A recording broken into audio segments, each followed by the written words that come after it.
What's up, ladies and gentlemen? In this video, we're going to talk about whether or not you should lease or buy your new Tesla Model Y. So I get a lot of people that ask me whether or not they should lease or buy certain cars, and I thought, why not do a video on the best selling car on the planet? So to be completely transparent with you guys, there really isn't a wrong or a right answer as to whether or not you should lease or buy your Tesla Model Y. It really depends on your lifestyle and what you're looking to accomplish.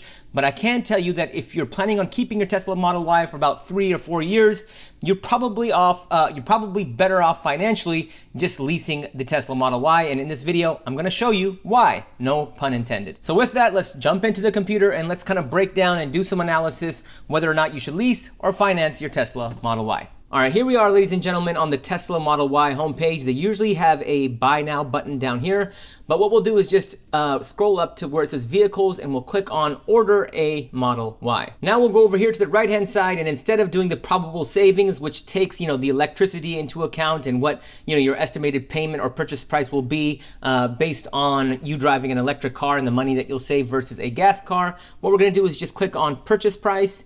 And instead of doing the Tesla Model Y rear-wheel drive, what we'll do is price out and spec out a Model Y long range, which starts at $48,990. Now, I'm not going to adjust the paint. I'm just going to keep it at the midnight silver metallic, which is, the gray.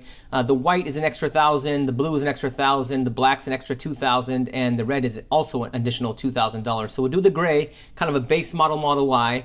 We'll leave it with the 19-inch Gemini wheels because the induction wheels will add another $2,000. So we'll do the base 19-inch Gemini wheels. We're not going to add a tow hitch. We'll keep the interior color as black. We'll do a 5-person seating layout, and we're not going to add any enhanced autopilot or full self-driving capability. So with that, let's scroll up and we'll scroll down here. And here you'll see we have an all cash option. So you can buy the car for $48,990. And here you'll see that you have a leasing option. Now Tesla normally defaults to a standard down payment of $4,500.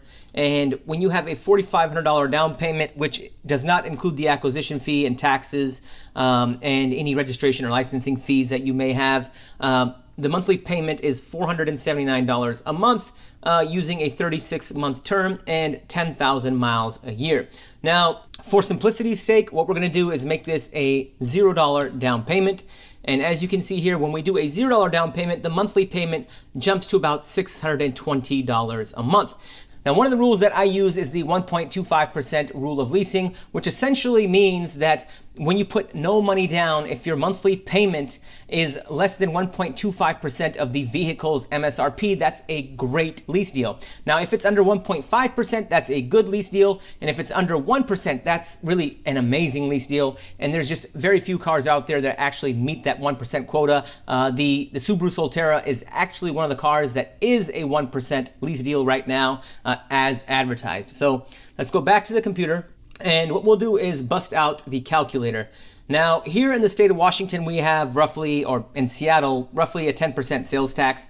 So I'm going to take this $620 and I'm going to multiply it by 1.1 to account for sales tax, and I get $682.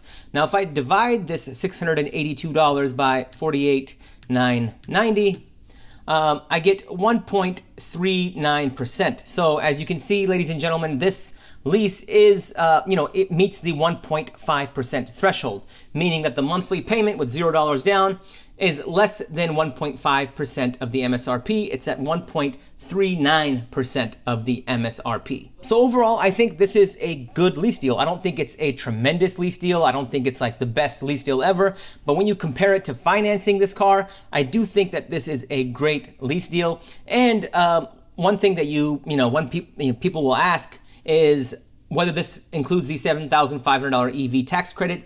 And yes, ladies and gentlemen, as you can see here, it says includes $7,500 EV lease incentive, which is distributed across the lease term. Now, when it comes to buying or financing this car versus leasing this car, now, if I were personally going to keep this car 7, 8, 9, or 10 years, I would just finance it or I would just buy it. But I know that for me, I generally don't want to keep this car for that long. I want to keep it, a maximum of 3 to 4 years. So in that case, leasing just makes sense. Now, Tesla is in a very unique space, and I want to talk about 2 reasons why it makes even more sense to lease this car as opposed to other car brands or other car manufacturers. The first reason is that Tesla is fully committed to lowering the price of the Model Y, the Model 3, the Model S, and the Model X year after year after year. They're trying to figure out ways to, optimize their manufacturing process. They're trying to figure out ways to optimize their battery making process or the battery manufacturing process so that they can deliver the consumer with the lowest price possible. Now, if you've followed Tesla pricing over the last 2 or 3 years,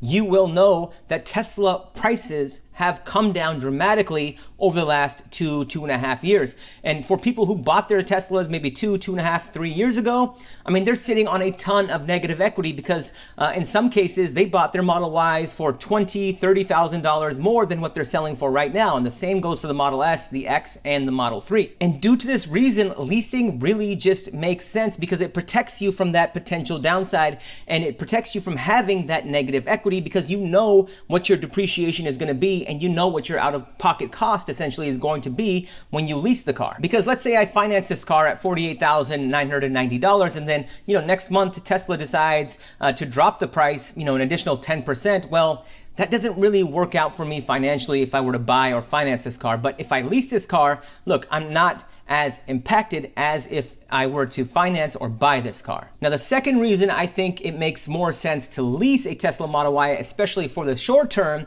is because battery technology and just electric vehicle technology is really changing at a rapid rate. So when the next iteration of the Model Y comes out, let's just say it's a brand new body, let's say it's a brand new battery pack, let's say it's a brand new interior with a lot more features, the battery charges faster, the range is longer, so you can get maybe 400 miles of range as opposed to whatever 320 or 330 miles of range. Well, this model is going to depreciate much faster because there's a new, even better model out. And when you lease this car, you're really protected from that downside risk of having negative equity because, this car will depreciate faster as soon as the next iteration or the next, model comes out. Now, one thing that you need to strongly consider when you lease a Tesla is that there is no lease buyout option at the end of the lease term. And what I mean by that is, let's say I leased a Tesla today. Well, in 3 years from now, I'm going to be forced or I have to turn that car in, regardless of if I have positive equity or not, or regardless of if I want to buy that car or not. So